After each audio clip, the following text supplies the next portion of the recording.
Hi, I'm John Maxwell. When the top companies in the world are looking for trainers, speakers, and coaches, there's one name that stands above the rest, and that's Maxwell Leadership. Our certified team members have gotten proven results for companies all over the globe, and our reputation, I'm proud to say, is second to none. Some of our members have risen to the top of their profession, including the one you're going to meet today. I proudly introduce you to my friend Bob Fabian Zinka. Welcome to the Leadership and Success Podcast with your host, Coach BZ, where we help you lead with purpose and succeed with impact. If you're ready to grow into the kind of leader others want to follow, this podcast is for you. If you're determined to elevate your success and leave a lasting legacy, this podcast is for you. As my mentor, Dr. John C. Maxwell reminds us, everything rises and falls on leadership. Our goal is simple: to inspire you, challenge you, and equip you with insights that can transform the trajectory of your leadership journey. Welcome aboard to another episode of the Leadership and Success Podcast with Coach BZ. All right, everyone, welcome to a very special edition of the Leadership and Success Podcast. And today is going to be our industry guest speaker series. We're going to be speaking with my mentor, Keyaan J. Williams, all the way from Atlanta, Georgia.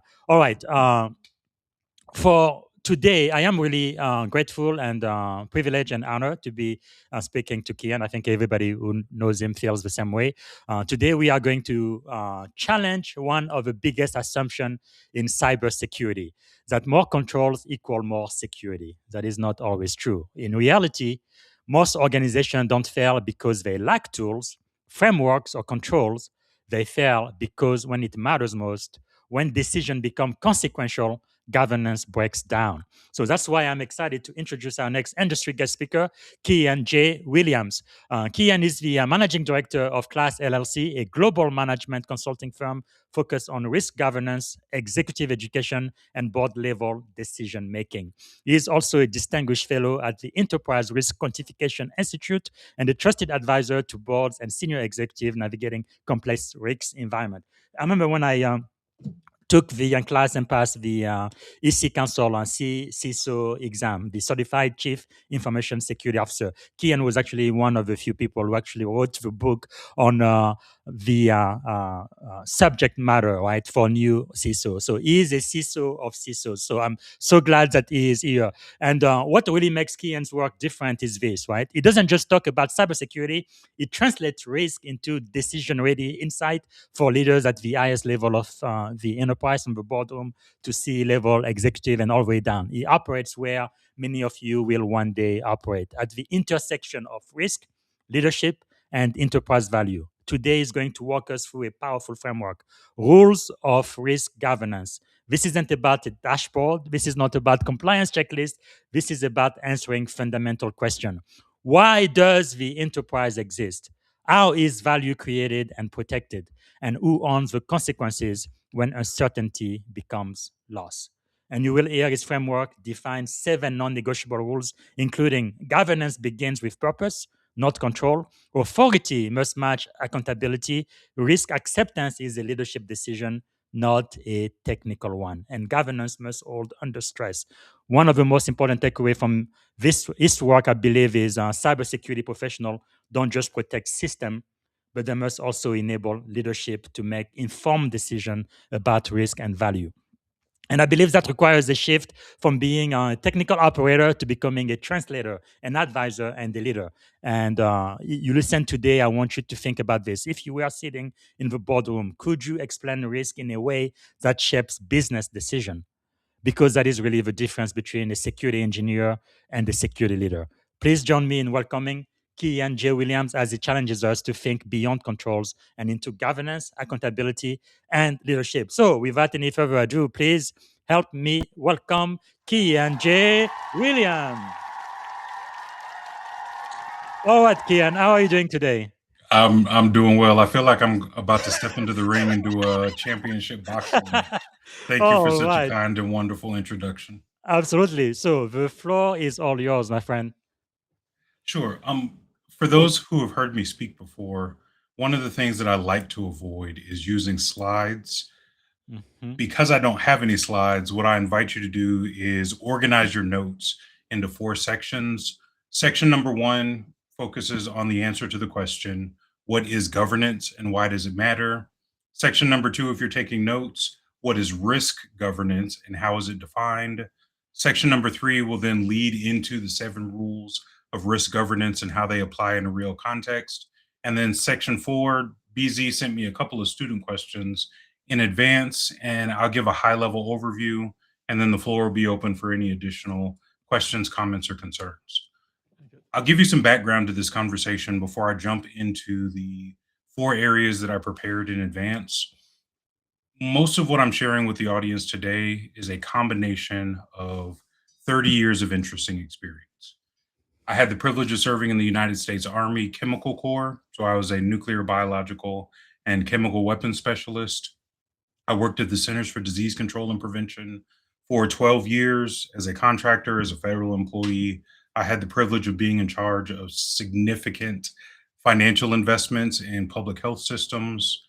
I've helped organizations become third party accreditation organizations for FedRAMP, and I've been doing consulting for boards and for organizations for over a decade. And so that experience over the past 30 years is what informs the things that we'll share today.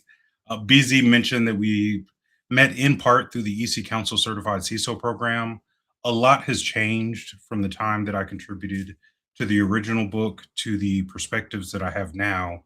Some of the things that I'll share in the conversation are based on curriculum that I've developed. I've had the privilege of teaching graduate students at a collection of universities.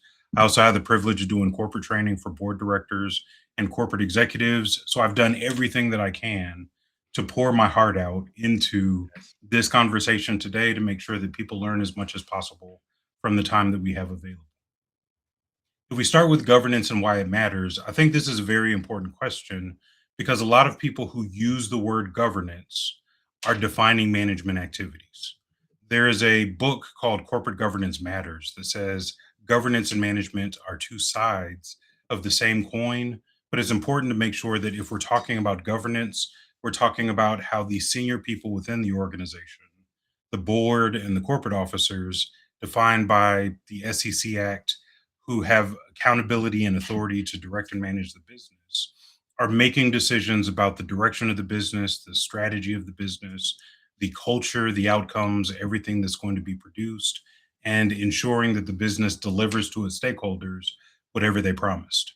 I say stakeholders specifically instead of shareholders because stakeholders is a much broader perspective that has an impact on governance. Stakeholders are going to include the government, regulators of various types. It's going to include the community where the organization exists, because the way that you deal with the community is an outcome of corporate culture and corporate governance. It's also going to be employees, contractors, vendors, customers, and shareholders if it's a publicly traded company. What that demonstrates is that governance is a very big job, and doing governance correctly is very important. Now, mind you, governance is not management. What happens in many situations is that the people that are leading governance are independent directors on a board of directors. As independent directors, those people are fiduciaries, which has a legal connotation representing that those individuals are acting in the best interest of the stakeholders of the company. Board directors and people that are governance leaders are not employees of the company, but they're acting in the interests of the people who depend on the company. This then causes governance to be the exercise of authority over the purpose, the boundaries, and the consequences that result from the business activity that's in question.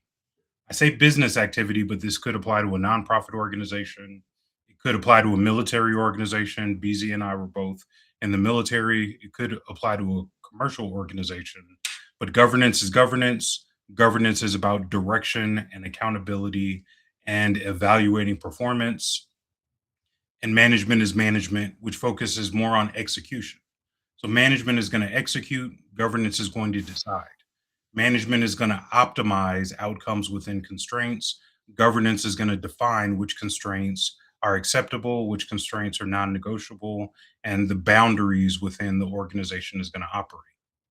This distinction matters because organizations fail less often from a lack of effort and more from a lack of decision clarity. When authority is unclear, accountability becomes symbolic. When boundaries are implicit, risk is accepted by default. And in a cybersecurity context, you really don't want the business accepting risk by default because they don't understand it, they don't know the limits, and they don't know the impact of risk events occurring. The whole purpose of governance in this context is to solve one core problem. That problem is who gets to make decisions about what the organization is going to do, where it is going to go, and how it's going to get there. And then things that influence those outcomes focus on what basis is governance making those decisions and who bears the consequences when uncertainty produces bad outcomes. If you remove governance from an organization, decisions are still going to get made. They just get made implicitly. And then under pressure, you have decisions that are made without accountability. That's not really agility. That's not really governance. It's just bad business. From that perspective, we can now talk about risk governance. And risk governance is much more aligned with what cybersecurity people would consider a core fundamental practice. Risk governance, by my definition, is derived from ISO 37000, but 37000 is focused on enterprise risk management. I like to take that definition, focus on enterprise risk broadly, not limited to cybersecurity, but everything that I say in the definition of risk governance includes, but is not limited to cybersecurity, data privacy, intellectual property, digital transformation, and everything else that the audience would be interested in. Academically, risk governance is the leadership discipline that determines which uncertainties an organization is willing to accept in pursuit of its objectives and which uncertainties it won't. You hear in that definition that a component of risk is some measure of uncertainty. If we had more time and for a different session at some point in the future, we can talk about the philosophy and the science of risk, but risk always has context, risk always has some uncertainty, and then risk exists between two extremes. I like to think of the extremes as the distance between asceticism and hedonism. On the asceticism side, sometimes people respond to risk in a way that they are doing everything that they possibly can to avoid anything positive or pleasurable or good. And on the hedonism side, you have people that go as far as possible to feel as good as they can feel. And both of those extremes for risk can lead to negative consequences. In the context of risk governance, this is not about calculating risk, but it's not about managing controls, and it's not about dashboards or frameworks. It's about authorizing the exposure that the organization is willing to accept inside of those boundaries of asceticism and hedonism. It requires judgment, it requires authority, it requires a moral willingness to own the outcome rather than blaming people. When one group of people makes a decision, the decision doesn't produce the desired outcome. And then they say, oh, well, security owns risk. So we're going to blame the CISO for a bad decision that the business made. That's not really governance, that's poor business management. A critical point in this conversation about risk governance is that all organizations have risk governance, whether they admit it or not. If leadership does not define boundaries explicitly, the organization is still going to take risks. Sometimes they're going to avoid risk, but that leads to stagnation and could cause the business to cease to exist because they're not adapting and overcoming in a competitive marketplace. In other situations, the organization takes on too much risk, and the outcome of that risk taking is that you can't sustain or withstand all of the negative consequences that are associated with the decision, and then you go out of business. In either one of those situations, we're going out of business. So it becomes extremely important that the right people in the right position with the right authority are making decisions about the amount of risk that we're going to pursue or the amount of risk that we're going to avoid. And it becomes a business decision because some of the answers to those questions relate to within the context of the business. So if my business is to provide government services, well, there's only so much risk that I can accept in pursuit of filling potholes if it's a municipality, or directing the war effort if it's national defense or any other context. It becomes less detrimental to society if it's just a single business, but society is still affected by the risk decisions of the leadership within the organization. A good example of this is I forget the date. I should have looked it up before the conversation. But once upon a time, Bluebell Creameries, the ice cream company, caused people to die from eating ice cream. And the courts found that the board of directors failed in their oversight responsibility. So there was no risk governance where they said that listeria is unacceptable. We're going to do everything that we can with the resources that we have available to make sure that the ice cream manufacturing process is safe and is sanitary and is not going to contaminate people. And because of the failure in their oversight responsibilities, contaminated ice cream was released into the marketplace. And then people who were eating what is normally a delicious ice cream were casualties because of the listeria that existed because food safety wasn't a priority. One of the things that the courts found was that the board's failure to provide risk oversight, a example of risk governance, caused the board to be personally and criminally liable for their failures.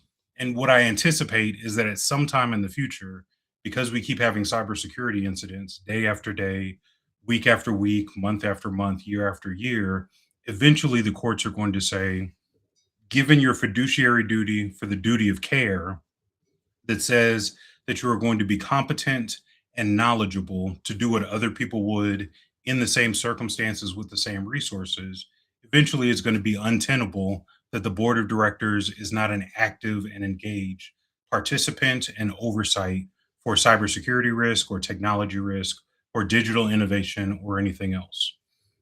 Often, if you don't do risk governance well, then at the worst possible moment, your governance failures are going to be present and you're going to have to account for them. Fundamentally, risk governance exists to prevent three predictable failures: accountability without authority, acceptance without decision, and boundaries that collapse under pressure. When those failures occur, the organization does not just become reckless, it can become legally, operationally, and ethically indefensible. If you're taking notes and if you're in the United States, a very good example of some of the outcomes of poor risk governance is found in the Department of Justice manual. So, in the Justice Manual, they have a standard for the prosecution of corporations. And in that standard, the prosecutor from the Department of Justice, when somebody has been harmed and the Department of Justice is paying attention and is considering prosecution, they're going to ask, was there a program? Did the program work in practice? And did the program have appropriate resources to achieve the required outcomes? And that program from the program from the Department of Justice perspective wasn't designed exclusively for cybersecurity, but it does apply to cybersecurity. So you have numerous organizations in the marketplace that might be 3 billion, 4 billion, $5 billion companies, but their security team is two people and everything else is outsourced. That's not really a demonstration of a program that's well documented, well resourced, and is effective to produce the required outcomes. It starts to demand that the board of directors and the corporate officers need to be held accountable for underinvestment, just like they reap the benefits and the rewards for good business outcomes that happen within the organization. Now, BZ mentioned my 7 rules of risk governance. The purpose of those rules is really to address risk governance as a practice within the business and make sure that there is a target of opportunity that everybody can focus at. And so if a company decides to adopt all 7 of the rules, then the opportunity that you have is to say that this is the governance framework to ensure that the company is operating within acceptable risk boundaries. The assumption in my case, because I'm always thinking positively, is that acceptable risk boundaries are going to be defined by the board of directors in partnership with the chief executive officer. The chief executive officer is going to hold the C suite accountable for execution, and then people at the system and data processing level are going to provide feedback. So, if you're familiar with ISO 27005 and the way that they do risk management, you end up with feedback loops where strategy goes down from the top into the organization and tactical results, performance measurement, and other information that informs changes in strategy or changes in direction permeate from the bottom up so that you have bi-directional communication about what's happening, who's accountable, what outcomes need to be produced, and how well are we performing according to the standard. What the 7 rules of risk governance do is they provide a framework to make sure that you're answering those questions. Rule number 1 simply states that governance begins with purpose, not control. If the leaders of the organization cannot articulate the value that they are protecting or creating, no amount of controls are going to save them. I talk to many security leaders and I'll ask them, do you know by the minute, by the hour, by the day, by the week, by the month, how does your organization generate value and what systems, business processes, and data contribute to that value creation? For those who can answer the question, they're often in a very mature organization that's well documented, that operates very well. For those who can't answer those questions, what tends to happen is that instead of starting with the purpose of the company, they're starting with a control catalog or a control framework, and they're putting controls in place to demonstrate that they're doing something. But that's not only not an example of good governance, but that's not an example of good management because there's nothing that ties the controls to the purpose of the organization. So if we're going to do governance well, we have to start with why does this company exist? What are we doing? Where are we going? Who do we serve? How do we serve those people? And what does success look like? And if we can answer those questions, then we can start to think, what are our mission essential functions? What are the material risks facing the organization? And then you start to apply limited resources to implement the best controls available to protect the most important aspects of the organization. In rule number 2, I focus on value creation is a governance obligation. Again, remember that governance happens at the top of the organization.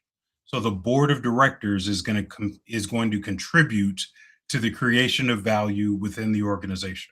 The board of directors is going to select the chief executive officer. The board of directors is going to influence the performance of the chief executive officer based on accountability and performance measurements and incentive based compensation. But the board of directors is also going to do strategy, objective setting, create corporate culture, establish rules, and establish boundaries of operating within the organization, and then hold the CEO accountable for executing those outcomes. From this perspective, it's impossible to say that value generation doesn't require governance or the value creation can happen without governance taking place because leaders are obligated to enable that creation within acceptable exposure.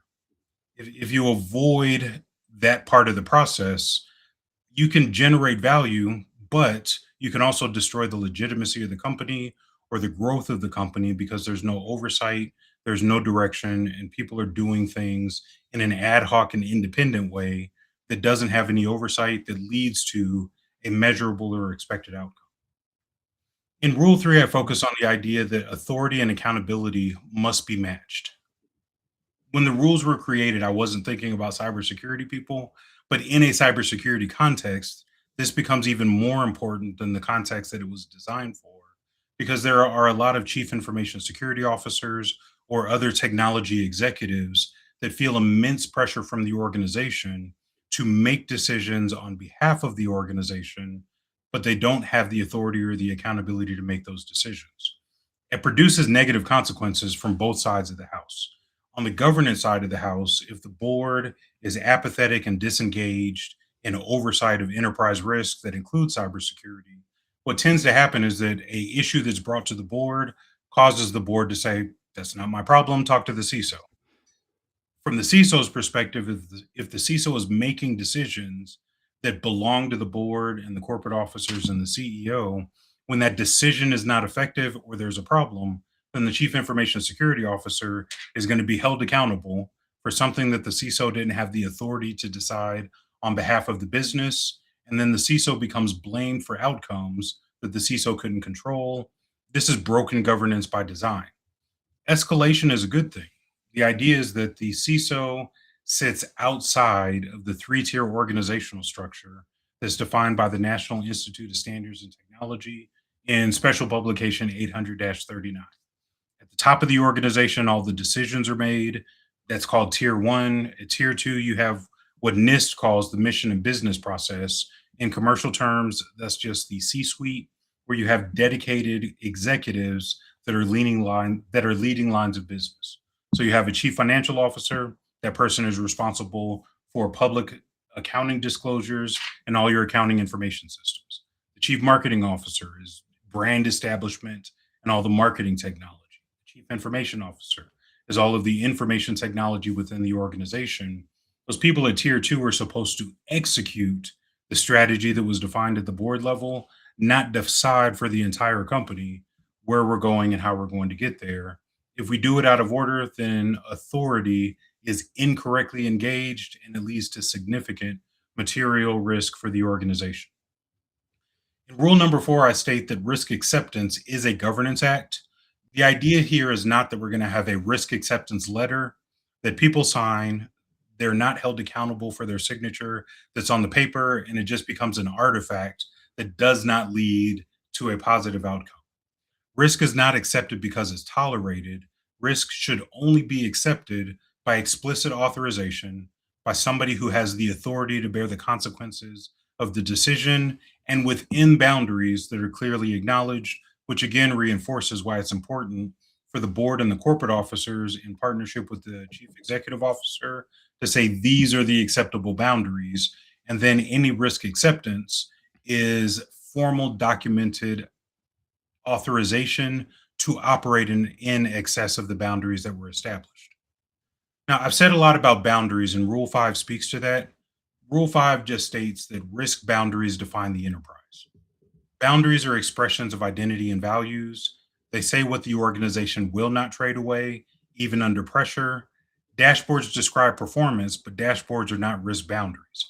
Boundaries are what constrain decisions. So if we say it is untenable for people to be killed by the use of our technology, thinking about industrial and automation control systems, every control system environment that I've ever been in, there is a safety briefing every time you have a meeting because protecting human life is the most important thing within the organization, whether it's oil and gas, an electrical utility, a telecommunications provider, an electric distribution provider. They have very clear boundaries about the amount of safety that they're willing to give up in pursuit of their business outcomes. And this is a good example that other people can subscribe to. The questions then become, what are the boundaries and what are the categories? Generally, risk falls into specific areas for revenue, operational resilience, regulatory harm, the reputation of the company, and safety. I only focused on the safety example in the interest of time, but there should be formal documented boundaries for every key risk area within the organization so that we can say, this is the enterprise and this is how far we're willing to go in each of these areas to produce outcomes that are beneficial for our stakeholders. Rule number 6 states that governance has to hold under stress, which is interesting given my military background. I did nothing special in the military. I was not deployed. I did a lot of training. I taught a lot of people how to do interesting things. But one of the great things about military training is a concept that they used to say, train like you fight and fight like you train. And we went through the same process repeatedly, over and over and over again. How do you respond to an ambush? How do you respond to the chemical alarm, which was in line with the work that I did? How quickly do you put on your mask? How quickly do you put on your chemical suit? All of those things were ingrained to the point that became muscle memory. And we did it in peacetime because training happens in peacetime. But for everybody who was ever deployed, who was a student of mine learning how to maintain their equipment, they were able to come back safely because the training prepared them to execute properly under pressure. Governance is easy when it's calm. Stress creates all kinds of behaviors within people. Again, if we stick with military context, because I spent a little bit of time in the military, one of the other things that they said that I think applies to this conversation is that in times of stress, people default to their lowest level of conditioned response. So if I've never had to make an important governance decision under pressure, where all outcomes are bad and there is a best choice from the options available, but I've never felt any pressure, then I'm going to have physiological and psychological things that happen to me that prevent me from making a decision because I've never been under those pressures. It becomes extremely important that tabletop exercises and functional exercises and other things that bring governance decision making into the conversation at least consider what are the stressors and what are the pressures that are going to shape decision making, because it's not going to be easy when difficult decisions need to be made. The final rule, rule number 7, just says that stewardship is required at every level. You don't need board authority to practice stewardship. Everybody in the company can be a steward. Steward just means that you're taking care of something that belongs to somebody else, or you're taking care of something for the benefit of somebody else. You don't need the discipline to refuse silent acceptance, or you do need the discipline to refuse silent acceptance. You want to force escalation. If I see that something's wrong, I need to communicate up the right channels. And we also want to make sure, in the scheme of things from a governance perspective, that decision integrity is preserved. So if the board is under pressure, has to make a difficult decision in the midst of that pressure, people may or may not be harmed. Stewardship is also going to ensure that we maintain integrity about what was the context, what was the information, what was the outcome of the decision that we made, and why did we make that decision, so that it stands up to scrutiny if things go wrong or if there's an investigation later. All 7 of these rules work together to ensure that if and when harm occurs, leadership can stay truthful. They can say, we knew what was going on. These were the factors that influenced our decision. This is what we decided, and we can stand up and own the consequence of those decisions. BZ, I'll pause for now. That was what I prepared for the time that we had available. How do you want to address the questions that your students put together? Yes.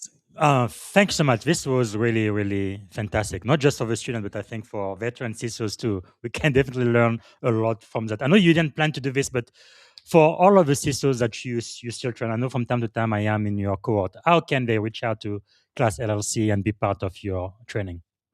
Yeah, the easiest thing is to connect with me on LinkedIn. If you choose to send an email, if you send an email to info, at class-llc.com, one of my team members will pick up the email and make sure it's routed to the right place. But I like to have conversations with people. I think the difference Fantastic. between me and Class LLC and other training providers is that I'm not in business to train the maximum number of people. I'm in business to make sure that the people that decide they're going to invest in our programs are successful with the programs. So we're more of a high quality, low volume kind of operation than a low quality, high volume operation. So I'm more than happy to talk to anybody who wants to have a conversation. That's wonderful. Okay, we have our first question from the audience. Daniel says, Keyaan, boards groom the bridge and leaving the CISO in an impossible job. Apathetic spectator into true level 6 safeguard who on risk acceptance as a core act of governance. So the question is, I guess, how do you turn CISO into true governance leaders? Well, one of the things that becomes important, and this goes back to what I said earlier in the conversation, governance belongs to the board and the corporate officers. And so the CISO is going to generate output that is consumed by the board and the corporate officers, but the chief information security officer is rarely going to be in a governance position unless that person is on the board of directors of another company, not within their own company. Now, it doesn't mean that the position is inferior.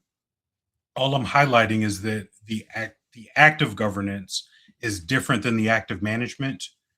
The chief information security officer, along with other people in the C-suite, are necessary managers in the company to execute strategy and produce outcomes. But by academic definition, if you went to the state insurance commissioner for any of the 50 states in the United States, or you looked at Section 16 in the Securities and Exchange Commission Act, the role of the CISO does not meet the definition of corporate officer, and it doesn't meet the definition and the roles and responsibilities as a governance function. And so it becomes very important that we distinguish using formal definitions and regulations, and what is the insurance commissioner going to say, or what are the regulators going to say, that the position is valuable, but the CISO is not a governance position, but neither is the CIO, and neither is the chief marketing officer, and neither is the chief human resources officer. There are a lot of valuable positions, but governance belongs to the board and the specific limited set of corporate officers that are designated by the SEC Act. Well, that is very, very important, especially in the age of AI. Most CISOs I know are not covered by the director's insurance, although they think there might be. And I believe one way you can know for sure is to call your insurance company and ask them to send you a certificate with your name on it. If they can do that, you are covered. If not, you are not a director or corporate officer of your company, which for most CISOs, that is not the case. Well, that's a bit of a misnomer. So once Mhm. upon a time, I almost started an insurance company. My wife was teasing me about this earlier because it requires an astronomical amount of money to start an insurance company from scratch. But one of the things that you'll find if you look at state and national regulations for directors and officers insurance, every employee of the company is covered as long as the employee does not perform an illegal act. Hmm. And so I don't need to, and it's not legitimate for me as a CISO to get an individual D&O policy that my company didn't underwrite or provide because there's no Mhm. such thing as an individual directors and officers policy. Yes. Now, if you want to give your money to the insurance company, insurance companies will sell you liability policies, but based on the academic definition of directors and officers insurance and the way that it applies in the marketplace, the company is accountable for all of the employees within the organization and their behavior on behalf of the business. And as Hmm. long as the person is acting as a representative of the business, the directors and officers insurance should cover them without a specific named individual needing their own exclusive policy. Now, what Right. ends up happening is that directors are exposed to a unique set of risk, which is why it's directors insurance, and corporate officers are exposed to a unique set of risks, which is how it's called directors and officers insurance. But D&O covers all employees. Good. Very, very good. So, one question my student had is how can cybersecurity professional effectively translate technical risk into language that enables board level decision making, especially for those executives that are not very technical? Yeah, so I have a couple thoughts about that. One, if we're still talking about governance, the board doesn't govern details. The board governs exposure, trade-offs, Mhm. and consequences. So a cybersecurity person, if you assume that your output, the output of your work, I'm working in a security operations center, I'm doing risk management, I'm doing incident response. The output of my security work is going to be input that helps the board consider what exposure do we have, what trade-offs are we going to need to deal with, what Mhm. consequences does the organization have to respond to, and they're going to use cybersecurity information to drive the decision-making process. What I would then say to cybersecurity people, whether you're a CISO or you're an entry-level analyst, is that you want to pay very close attention to the alignment between the output that you produce and the value that it's going to have to equip the board to make Mm. smart decisions. And so now it's not even about translating security information into the language of the business. Mhm. Now, what ends up happening is we're saying anything that security communicates to the board and to the corporate officers is going to be valuable to help them make decisions within the fiduciary responsibility and the oversight duties that they have. Is there initiative that demonstrates that we're failing? And if we're failing in an area, what decision does the board need to make?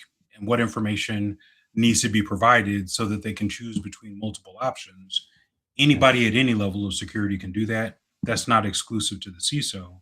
Mhm. What what would be awesome, if I were ever a CISO again, one of the primary things that I would do is equip all of my analysts, all of my managers, and all of my directors to give me great information so that the information doesn't Right. have to be sanitized by me. I just look at it, I verify that the context is appropriate, I pass it down the chain because everybody is equipped to provide Mhm. information that's valuable. Wow, that is great. Okay, another question I have is authority versus accountability gap. In many organizations, security leaders are held accountable for risk, but they do lack the authority to enforce decisions. What practical steps can we take to realign authority with accountability? Well, so I will argue that one way that you cannot fix this is through training. So you can send board people to all the training in the world, but knowing something and doing something are two different things. And so Yes. part of the way that you address authority versus accountability is by governance design in the first place. there's got to be, the board chair, the corporate secretary, somebody has to decide that we're going to do the right thing because it's the right thing to do, not because it's a regulatory requirement, not because we're having oversight from a third party, but this is going to be the sequence of steps that we take or the collection of actions that we subscribe to that define well designed governance within the organization. For security people, so I admit that it's challenging. So let's agree that the marketplace is stupid. Companies are firing security people for bad reasons. And what individual security people are going to have to decide is, one, do I do what the company tells me because I have bills to pay and I have a family to take care of? Or two, do I not accept accountability for things that I don't have the authority to carry because it's the wrong thing and it's not serving the stakeholders of the company well? I'm privileged to have the opportunity to always choose number two. I have a biblical worldview. I trust God's will for my life. Not everybody believes the same things that I believe, but I do recognize that if I have a wife and children at home and babies to feed and mortgages to pay, that it becomes very challenging to make the right ethical and appropriate decision. Yes. But if security people continue to accept accountability for things that they're not accountable for, it's never going to force the board and the corporate officers in the C-suite Yes. to accept accountability that belongs to them. And so the only way to fix that gap is to change how governance works within organizations. If you do it well, let's say that we're describing an ideal situation. I know the ideal doesn't exist anywhere, but there should be a method of structured escalation. Yes. I'm a security operations center analyst. At my level, I see a problem. What is the escalation path? So it gets all the way to the board so that they can make a decision. If I were king for a day, the only thing that would ever go to the board is something that meets the definition of material. Because if it's not material, management can address every Yes. risk or every problem that's not material. But the board needs to know about material risk in a timely manner and early enough for them to make a decision and then for that decision to be executed so that the company can take action. What tends to happen is that if the organization says security owns risk, what they really mean is that security is going to absorb the blame when something goes wrong. Yes. If the organization says security is a component of enterprise risk, and the board and the corporate officers and the CEO and the C-suite are responsible and accountable for enterprise risk, Yes. and we trust security to provide timely, actionable information, that's a good example of stewardship. That's a good example of everything that I've talked about. And it's something that I've seen in multiple organizations. Yes. So we can joke about all the horrible organizations that are in the marketplace, but there are some companies that operate that way according to the textbook, and they have very good outcomes. We won't say that there is no risk, but risk is managed and has oversight by the right people, which Yes. then causes the right resources to be applied, which then allows the organization to operate within the boundary instead of living outside the boundary with no control whatsoever. Fantastic. Okay, the last question will come from my graduate teaching assistant, Pedro. Pedro says, Keyaan, would you please provide any suggestion for governance dealing with AI attacks? I would argue that my previous question answered this question. Yes. So one thing that you want to be very careful about, and for the graduate students, I encourage you to think deeply about this. Remember that I said at the beginning of the presentation, most people are describing management when they use the word governance. And so one of the things that we want to measure is, if somebody is saying AI governance, are they saying that the board of directors is going to set the acceptable boundary of taking risks with the use of AI? Or are we talking about AI management, where the C-suite and directors and managers within the company are doing things like responsible AI or identifying AI systems? Those are not governance activities, those are management activities. Yeah. And so I think the industry is not serving itself well by calling everything governance when most of those governance things are management. If we come to that conclusion and we have consensus, then I think the answer to your graduate student's question is, how can we make sure that we make effective risk decisions related to the use of AI within the company? Yes. And now the answer is, under what circumstances is AI going to enhance a business process, Mm. which then produces all kinds of other prerequisite things. Yes. Do we have an inventory of our business processes? Do we know the business processes that are material? If we go to something like the Open Group Architecture Framework, do we have business process model and notation and specific information about the data layer and the network layer and the communications layer and the infrastructure layer for all the systems and business processes that exist within the organization? And then under what circumstances is AI going to make it better, make it worse, or have no impact? Mm. If it makes it worse, we shouldn't do it. If it has no impact, we shouldn't do it. And the only time we should adopt artificial intelligence to enhance a business process is if we can provide evidence that artificial intelligence is going to make the business process better. Every Mm. other situation, why would we spend money to make the situation worse? Or why Yes. would we spend money on AI adoption to increase our risk for a business process that's fine without AI and is not going to be better with AI? Those are really executive management decisions, not governance decisions. The board at their level is going to say, this is where we're going. This is what Mhm. getting there looks like. And these are the boundaries that you need to operate within.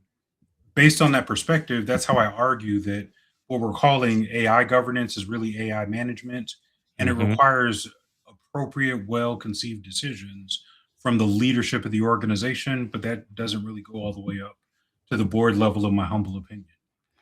Wow, that is really, really fantastic. Okay, so this is all the time we have. But before we go, you did mention this book. Why should my audience read this one, Corporate Governance Matters? Well, they shouldn't read that one because the fourth edition just came out. Oh, no. And so I would say get the fourth edition. But one Mhm. of the things that becomes very, very valuable, even if you're not on a board of directors, is to understand how boards work. Yes. What is materiality? Why does it matter? What does the board do?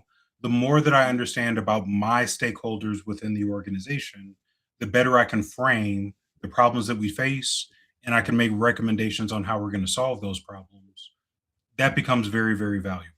Mm. Actually, if we add a book to the list, Seth Godin had a Mhm. book called Lynchpin that talked about being Yeah. indispensable regardless of your position in the organizational chart. Mhm. If you read the fourth edition of Corporate Governance Matters, and then every outcome that you produce is in a format that can be consumed by the highest levels of leadership within the organization, you actually Yes. are going to be indispensable. They're going to say, hey, BZ, everything that you give us allows us to make an actionable, informed decision that creates value for the business. We're going to Mhm. keep giving you bonuses. We're going to keep giving you recognition. We're going to keep you around and never let you leave because Yes. what you're producing at your level is so valuable, it makes the entire company better. Mm. That is really powerful. And then the last one is this book. You are a co-author, Modern Cybersecurity: Man, you Tales from really the went Near. into the archives and found all the greatest works. Yes. So why should we read this book? Um, so if you read that book, the chapter that I contributed was about metrics. If you cannot measure and explain something that you've done as a trend over time, it's really just interesting information. So the chapter Yes. that I contributed, well, honestly, all the chapters in the book are great.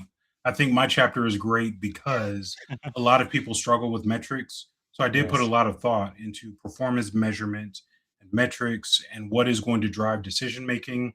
It complements this conversation very well. Mhm. If I'm giving something to the board and saying here is actionable, defensible information, if I enhance that and say this is the trend over time, this is Yes. where we were 5 years ago, 3 years ago, 18 months ago. We are on a growth trajectory. We Mm. need to keep investing in this area, but here are areas where it produces no value. Now you end up in a position where I'm using metrics and reporting to Mm. justify targeted use of limited resources in the company. Yes. If I'm the one CISO that never causes the company to waste any money, I'm going to retire from that company if I choose to. Yes. Yes. Wow, that is powerful. Powerful. And the other book you just mentioned was Lynchpin by Seth Godin. Yes, You indispensable. that's the last book I read before my first CISO job. So I will Wow. give that book credit for helping me change my mind, my heart, and my attitude about the work that I was doing and the impact that I could have. Yes. Other people saw it, and then it led to some really interesting outcomes. Yes. Well, thank you so much for your time, Keyaan. Normally we keep this to 30 minutes, but you had so much to say, and I'm so grateful for the time today, sir. Really appreciate you speaking not only to my class, but to my big audience. So I think it's making a difference in the industry. Thank you so much, sir. I appreciate that. It's my pleasure. Thank you for having me. All right, everybody, this is one for the book. Again, follow Keyaan, very easy to find on LinkedIn. That's linkedin.com in Keyaan. And then his website, class-llc.com. Again, he's the CISO of CISOs, right? I think every CISO needs to have a coach, and Keyaan is the best one in the business. And again, get a copy of his best-selling book. He has a chapter there, Modern Cybersecurity, Tales from Near Distant Future. It's available everywhere books are sold. Thanks again for watching. Tomorrow, I am going to be back here with Master Sergeant, now Dr. Joseph Gross Jr., U.S. Air Force. And we are going to be talking about his leadership journey. So that's going to be our regular podcast tomorrow. I believe it's 6 p.m. on California time, so 9 p.m. Washington, D.C. on the East Coast. All right. And whenever I have a chance next week, we're going to go back to the book of Proverbs. We did Proverbs 21 last time, so we're going to do Proverbs chapter 22. Again, this is not a religious podcast. It's all about ancient wisdom and leadership lessons that is still, I believe, applicable today, still relevant in 2026, even though this book was written more than 2,000 years ago. All right, that's all I have for today. Thank you so much for watching, and I hope to see you tomorrow and next week. Bye for now. Thank you for tuning in to the Leadership and Success Podcast with your host, Coach BZ. If today's episode added value to your leadership journey, be sure to subscribe, share, and join us again for more wisdom nuggets on how to lead better and achieve greater success. Remember, leadership is the most critical skill of our time. The world will always need leaders to inspire others, drive innovation, and execute meaningful strategy. So why not count yourself among the bold leaders shaping the 21st century? Until next time, stay inspired, stay committed, and keep leading with excellence.